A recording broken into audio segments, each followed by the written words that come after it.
Whether you are the primary individual who's engaging in business or not, you need to be included on what is taking place because you have a legal responsibility as well.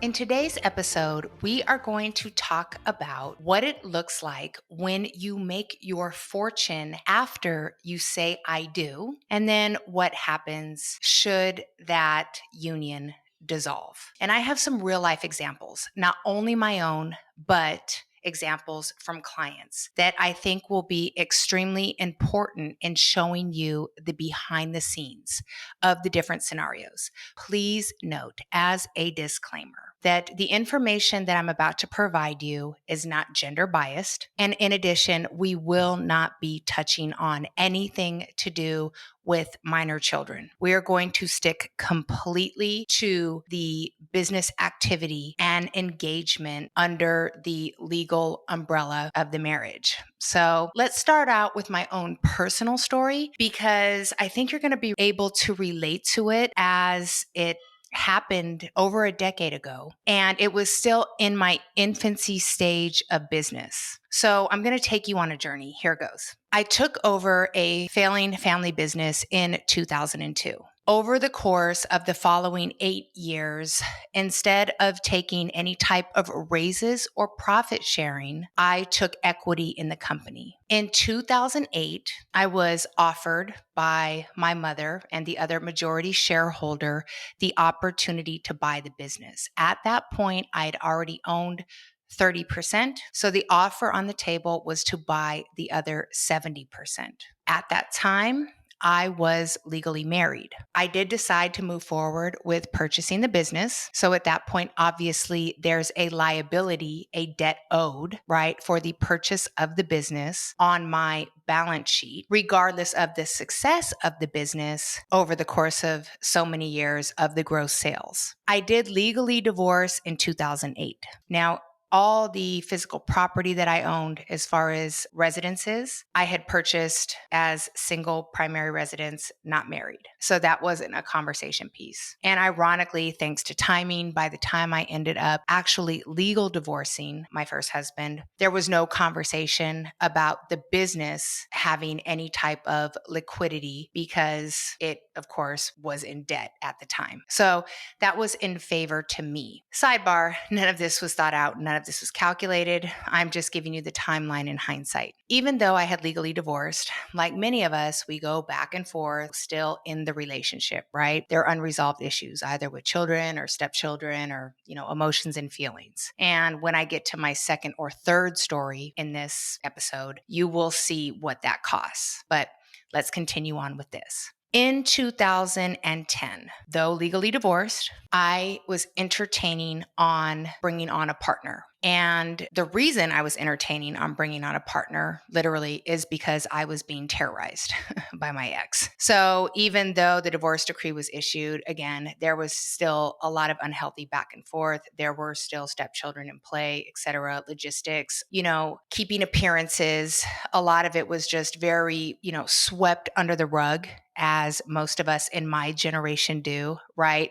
Not wanting to bring it for the forefront. On top of that, there was also a lot of threats, quite a bit of domestic violence and bullying over the course of that time. So there were a lot of moving parts. The only way I could see out of this situation was to leave the state and take on a partner who could show up for my business and for me, because at that time I was unable to show up. Oftentimes emotionally, and occasionally I was unable to show up physically. And that's the God's honest truth. So I made that negotiation. In hindsight, because hindsight is always 2020, here is what I learned. Well, you've heard it. Number one, step one, never make a huge decision like that under duress. But in this case, I did. I did not need financial support. Okay. My business was healthy. Top line was 2 million. Bottom line, conservatively, was 300,000 net. And that was still paying many expenses and or individuals aligned with the business that weren't required for operations. And that's the luxury of having a business, because oftentimes you can have individuals and other things that, you're able to pay a premium on, i.e., employing family members, etc., right?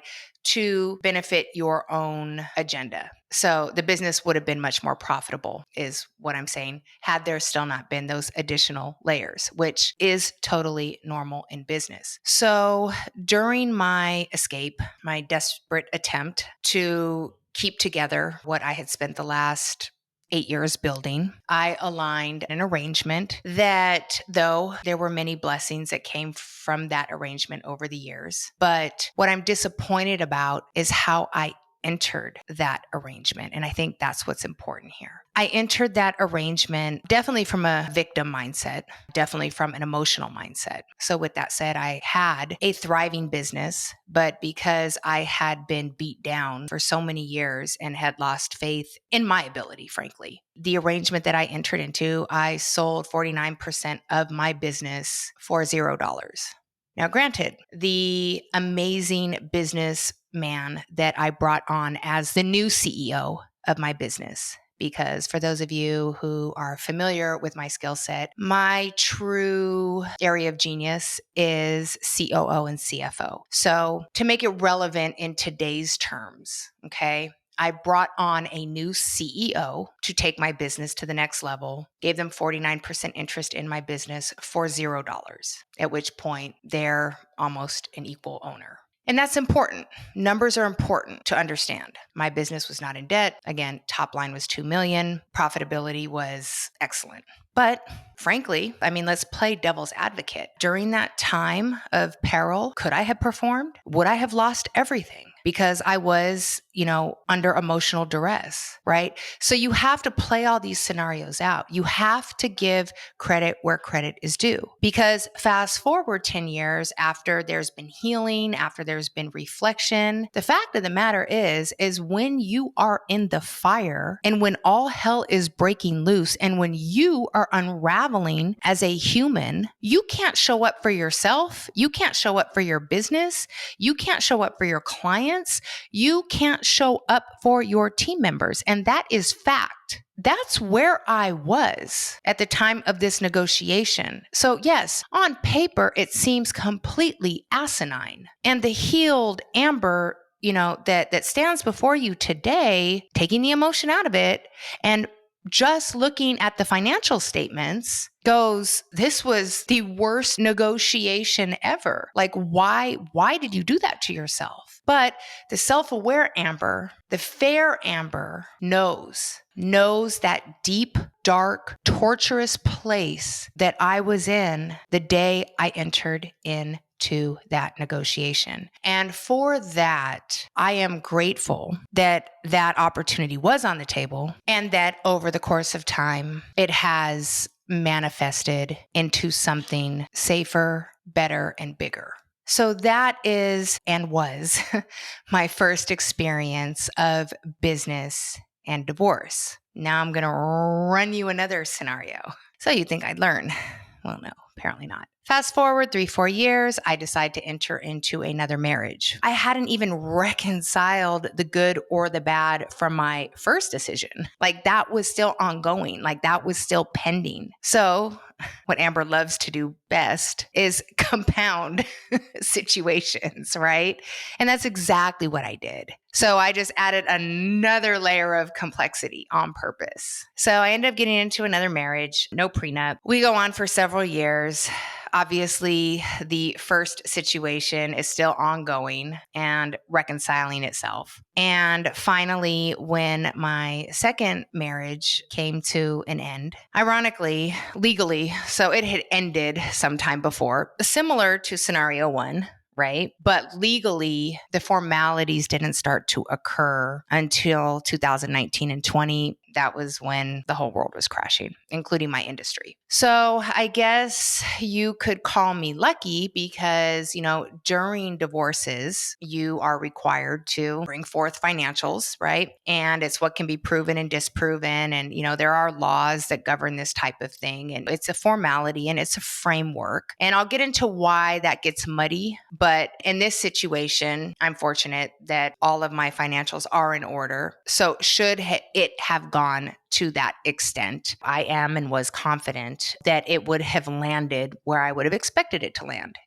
within the letter of the law, right? And that's another thing. Know the rules of engagement. It is what it is, but we'll dive into that a little deeper. So the marriage did end. The decree was finalized, takes forever in California, by the way. The decree was finalized in 2021. And thankfully, that partner allowed me to exit with a bit of a promissory note, if you will. So we didn't go to the complete formality. It didn't get ugly. Nobody ripped each other apart, thank God. And because I was frankly bankrupt in 2020 on paper. So you can't get blood out of a turnip. So if the formalities would have happened at that point, the settlement would have been zero. But we all knew / believed that I would be able to make a comeback after things got situated during that awful year, and in good faith, because again, I was just grateful for the fact that I wasn't ripped apart. I agreed to some things outside of a legal settlement, right? So on my word. And so let me talk about why that's important, because scenario one that I shared with you, I had no legal liability to this individual, right? So divorce number one, no legal liability, but that individual ripped the situation apart and tortured me mentally and physically to where I couldn't perform at my greatest potential. In scenario number two, I almost had a legal liability, but this individual had the foresight to say, you know what? She's going to bounce back. She's going to be great. So let me back off and let her be great so I can get a bigger payout, right? If you've been following me for any time, you understand that even though money, the metrics, the financial statements, what can be proven, what is black and white, all of that definitely is important. And especially in litigation, it's mandatory. But what many people don't factor in is the opportunity cost of what could be potentially lost through mental anguish. And I think that's interesting because when you think about harassment cases or you think about personal injury cases, obviously you know what the medical bills are. You know that if you're in a personal injury accident, if there's a loss of a vehicle, you know what that number is. And then, they throw in that third column of, time and suffering. Hello, divorce law, anybody who wants to rework this, there is no column for time and suffering. And especially in the state of California, this shit goes on and on and on and on. The fastest time you can get a divorce is 1 year. So, for a minimum of 365 days, your hands are tied. Why?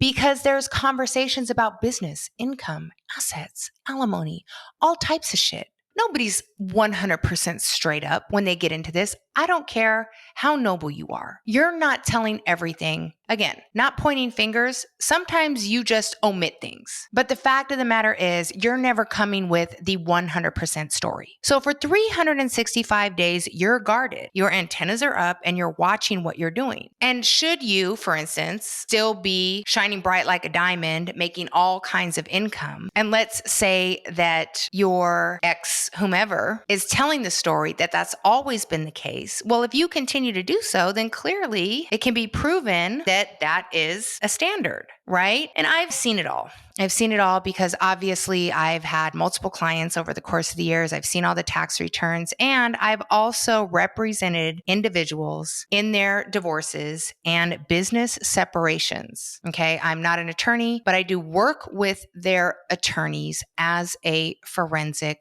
auditor. I have sat on a team of attorneys in front of judges who have been hearing these types of cases for decades upon decades. And let me tell you, all of these numbers, all of the filings, all what can be proven and disproven counts. The history, the record keeping, and especially when it gets complex into properties, tangible assets, businesses. When were these properties or tangible assets put into use? Did they hit the tax return? What was the depreciation? What was the story being told around that? What was the income being told around that? Because when you're married, if you are in fact, filing joint, and if you also are married in a situation where there is a disparity of income, meaning one individual is the breadwinner and the asset manager, like just fact, right? And then the other party, of course, is the other party, but they don't necessarily have any business activity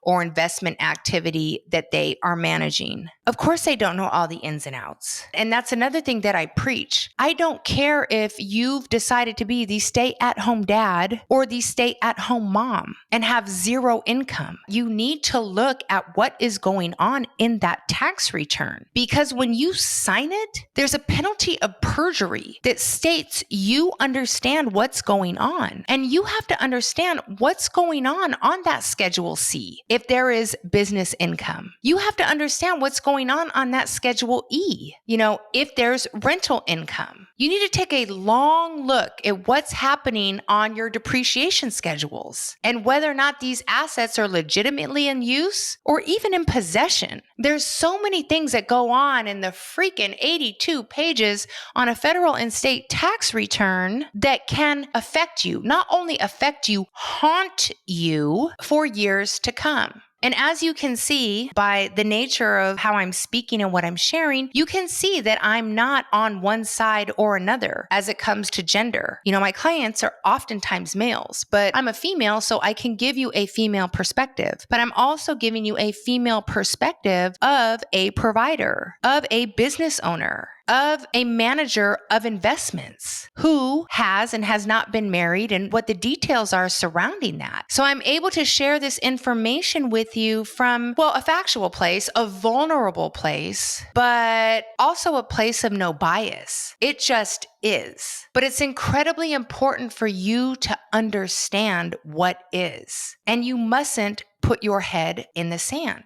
What has inspired me to record this episode tonight and the urgency of it is I have two friends right now going through divorce who have both gained traction, income success over the last few years, long after they have been married. So when they got married many years ago, they were W-2 employees and their husbands were W-2 employees. Over the course of time, both of my friends decided to venture out, bet on themselves, walk into their areas of genius, and go after their dreams. 2 or 3 years into this scenario, their dreams are coming to fruition. The businesses are starting to take off. Here's where the nightmare began. Number one, they're converting from W-2 employee to business owner. So they don't completely understand the complexity of financial reporting in business, right? They're still in their infancy stage. So even though you have this top line of income, this gross sales, and I was guilty of this too for many, many years because I didn't understand the importance of a balance sheet. I didn't understand the importance of cost basis, and I didn't understand the importance of corporate minutes. So in the two scenarios that I'm sharing with you right now, these young ladies also did not understand the importance of those items because all they're doing is going after their dreams, making sales, managing teams, and giving their heart and soul into their business. And right when it's starting to take off, unfortunately, their marriages are starting to collapse. So by the time they get into divorce court, here they are, emotional. And you saw what I did when I was emotional and unprepared. So because they weren't prepared with the 3 years prior of what it took for the business to get where it is, because the business looks bright and shiny now, there was no record keeping of what it took to get there. Loans, cost basis, retained earnings. So the courts did their own analysis off of financial statements and tax returns that frankly were incorrect.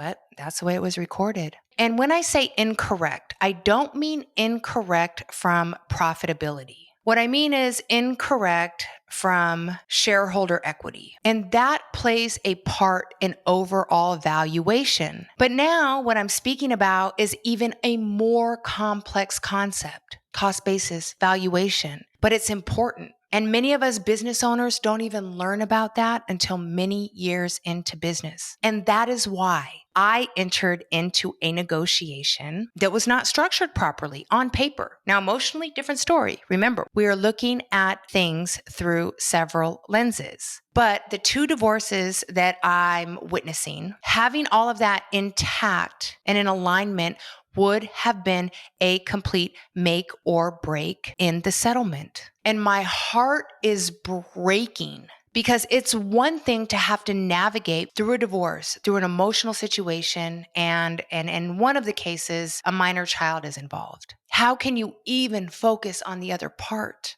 And here's the saddest part. The other party, all they had to show up was with their W-2. Hey, here's my W-2. And I've been holding it down because she's been out building a business. So she's not even home with said minor. Yeah. Can you imagine? Oh, but by the way, I'm going after XYZ. So while she sacrificed herself, sacrificed her relationship with me, sacrificed her relationship with her child, let me go ahead and get paid off that? Like, for real? And we're all used to the gold diggers on the other side, what we're accustomed to with women ripping apart their ex-husbands in court battles. And that's just okay. Nobody ever, we're all just like, oh yeah, he was probably a piece of shit, cheater, neglected her, etc. Right? But there is a new wave. There is a new wave of women who are creating fortunes during a marriage. And they are not prepared. They are not prepared to navigate through this for better or worse. And on the flip side, their significant others are also not prepared to navigate through this for better or for worse. Because another horror story that I have is when you have a significant other who is walking into a fortune, who doesn't take care of business, and you don't ask any questions. And in this scenario, it was a gentleman who had caught his stride, and the wife had no idea. And many things weren't taken care of properly, tax liability incurred, and hundreds of thousands of dollars are owed. And then, unfortunately, the marriage dissolves. And guess what? She is burdened with a $300,000 tax debt, as her ex-husband is. So it goes both ways. Again, why I'm communicating the fact that this isn't skewed one way or another. It just is, listen, right is right and wrong is wrong, period. We all have a fiduciary responsibility to people who are legally connected to us, whether that's a spouse, whether that's a child, whether that's a business partner, or whether you've taken on some responsibility of power of attorney. We have a responsibility to show up informed and to show up ethically. So I wanted to share these stories with you to plant some seeds, because I know in the next 10, 20 years, this is going to become more common. Whether it's women becoming the breadwinners in their families, or gentlemen who are no longer W-2 employees who are taking on incredible business opportunities, which again changes the entire logistics and changes the responsibility and the liability that will be on their family. All of this needs to be on your radar. And whether you are the primary individual who's engaging in business or not, you need to be included on what is taking place, because you have a legal responsibility as well. So I highly encourage you all who are in these beautiful relationships to please, while things are good, while communication is open, have conversations about it. Don't hide anything.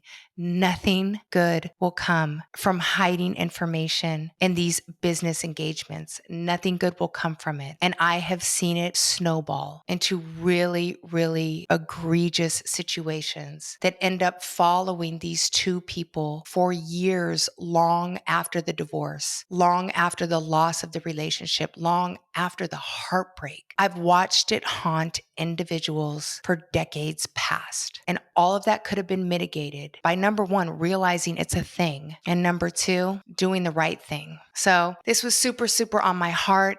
Thank you so much if you were able to stick with me through this longer episode. And please, please, please share it, share it, share it. Even if you don't think if it applies to you right now, if you are dreaming big, I promise you, this episode will apply to you one day. So take the brief amount of time, listen to it, listen to the stories, keep it top of mind. And when in fact it does apply to you or a loved one, circle back because you'll know exactly how to navigate through it, not only to protect yourself, but again, also do the right thing.